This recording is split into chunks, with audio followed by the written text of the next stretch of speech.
morning.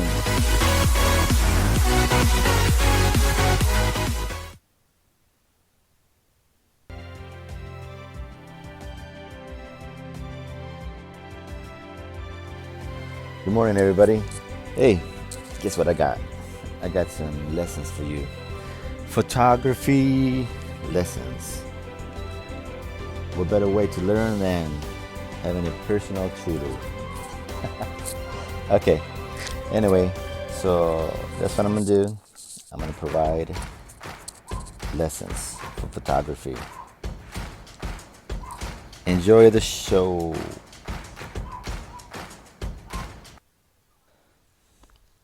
Okay, here I'm going to show you how to go to this screen to make it easier. You could take pictures from the screen also. So you push this button, you saw that? There's a start stop button on the Canon right there, right on top.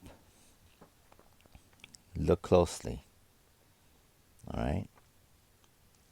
So all you got to do is push that button to bring the viewfinder outside to display like this.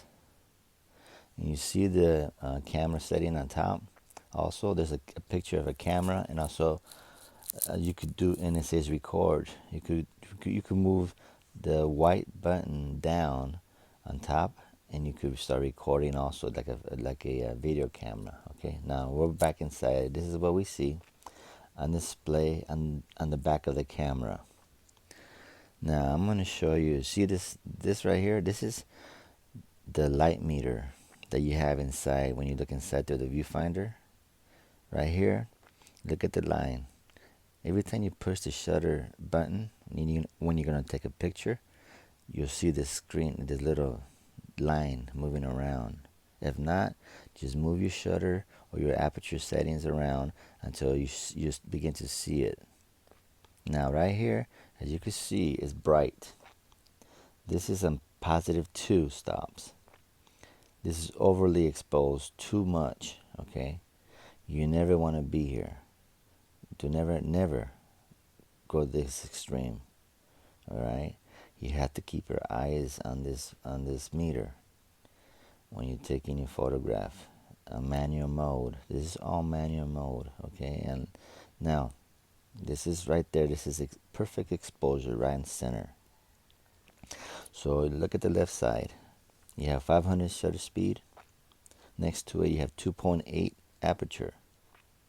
Then you have your ISO set at I can't tell. That's 600. Anyway, so below, yeah, right now you're one stop underneath your perfect exposure. Now you're 2 stops underneath, underexposed 2 stops. So you could do this, then add some flash, and that flash will bring it up back to the normal, up to the 0 point. Okay, that's how you balance a picture with exposure.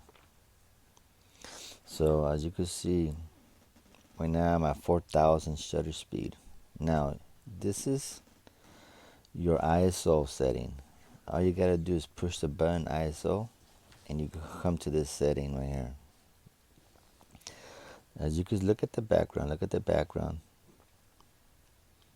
the lower you go, the darker it gets.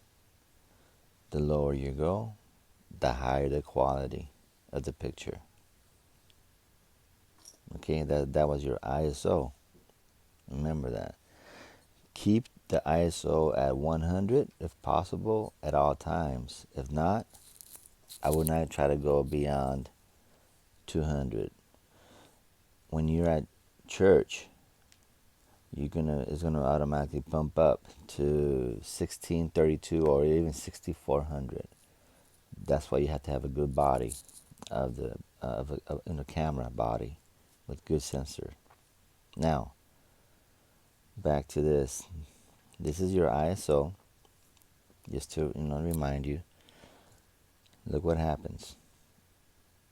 As you bump it up, it gets brighter in the back. Okay, that's your ISO, 6400. That's what you will use it for churches and stuff like that. As a secret is to put your ISO at automatic and everything else on manual. only in indoors church, because they don't allow you to use flash. So the ISO will automatically balance out and put you at 0 in the light meter. Neutralize the picture, okay? That way. So, right here, what do we have? We have um, we have the speed, shutter speed at 800 to center, 0 exposure, perfect exposure right there. The aperture is at 2.8. The aperture, I'll explain that in a little bit. Once again, this is your ISO. I want to make sure you get this done. You got to remember this stuff. You got to remember 3 things. What does the ISO do? What does the aperture do? And what does the shutter speed do? If you could learn that and master that, you're on your way to be a professional. But you got to learn it by heart. Now right here, the meter. It's at 2 stops below exposure. It's underexposed. Still good. You could use flash to bring it up.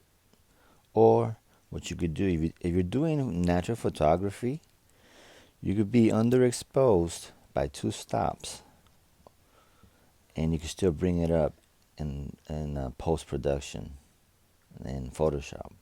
So in other words, as long as you shoot in RAW, not JPEG, you could bump up the exposure in Photoshop after the fact. All right, so you could keep it if you don't want to use flash. Here, just keep it underexposed, or if you want, 1 stop is the best if you're gonna go under like that. And this right here is a picture of your aperture, just like an iris of your eye. The wider the iris, the wider the aperture, the more light comes in, and the smaller, the bigger the number, the less light comes in. So from 1.4 to f16. So also the lower the aperture, the more open it is. For example, 2.8.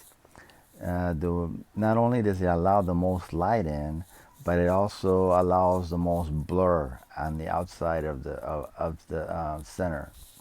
So if you want a blurry picture and you want to allow a lot of light in, then at the same time you gotta watch out for that, and use only, I would say, 2 people.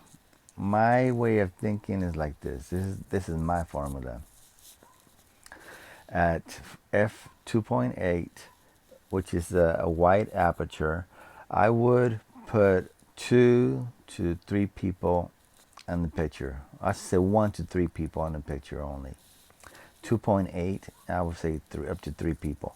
If it's 3.5, I will put from 1 to 4. If it's 4.0, I will put 4 to 5 people. 5.6 up to 6. Because the outside of the center is going to be blur. So you don't want to take a chance. You could possibly put more people, but I wouldn't risk it.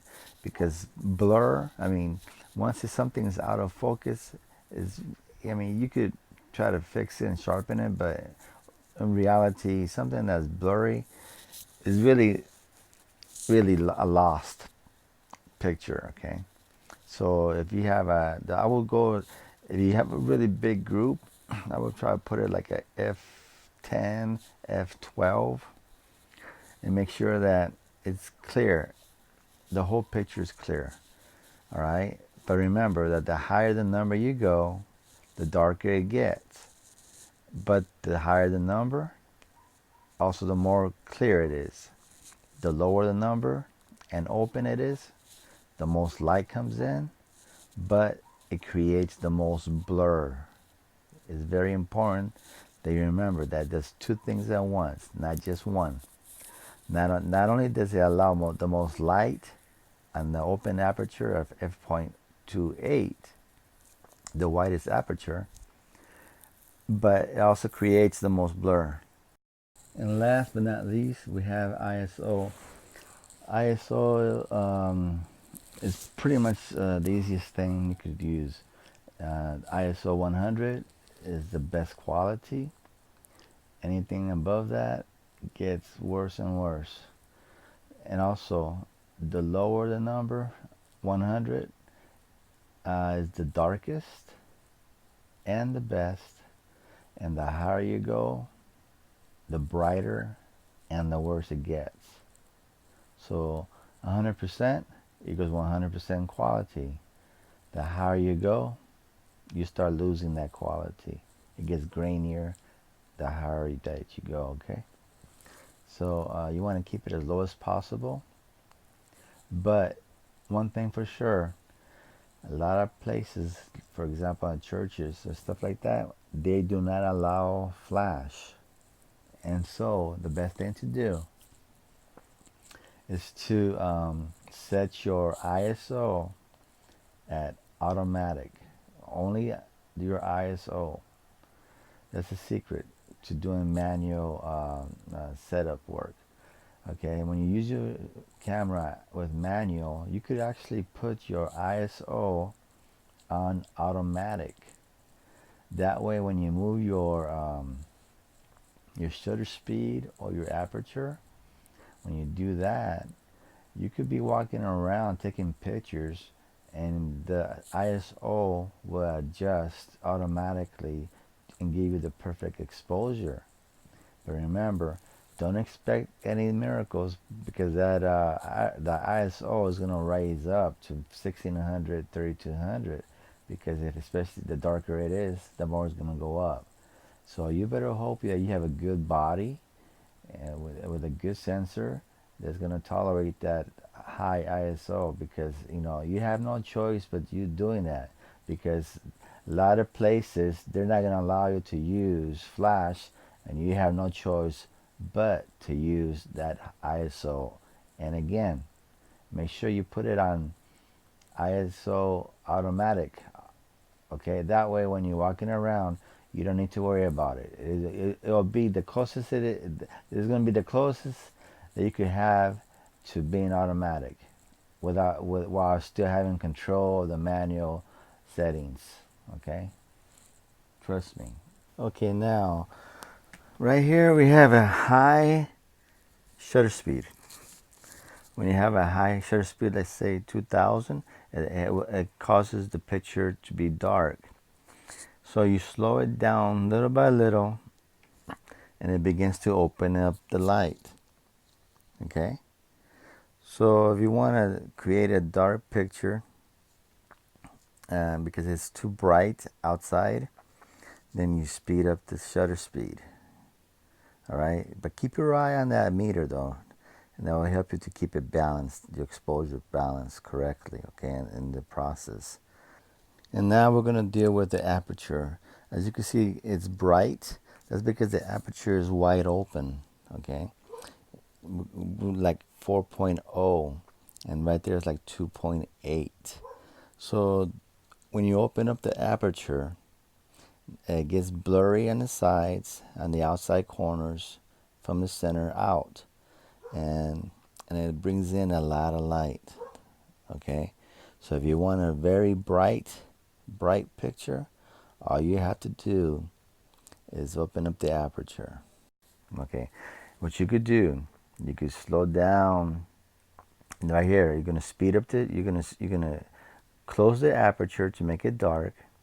Okay, by making it darker with the aperture being closed, it also creates clarity. Okay, it clears up the picture on the outside corners and everything, instead of blur. And then if you ever want to bring out the brightness back, instead of opening up the aperture, what you do is slow down the shutter speed instead. That way you won't have the problem of the blur. So it's just about knowing what happens when you move things around. That's all. Okay? Alright guys, I'll let you guys go. Thanks for watching. Have a good day.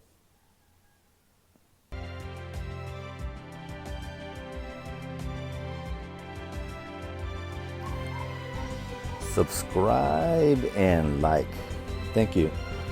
If you learn anything, please do that for me. And I'll do my best to do better videos for you. That's all I ask. Have a good day.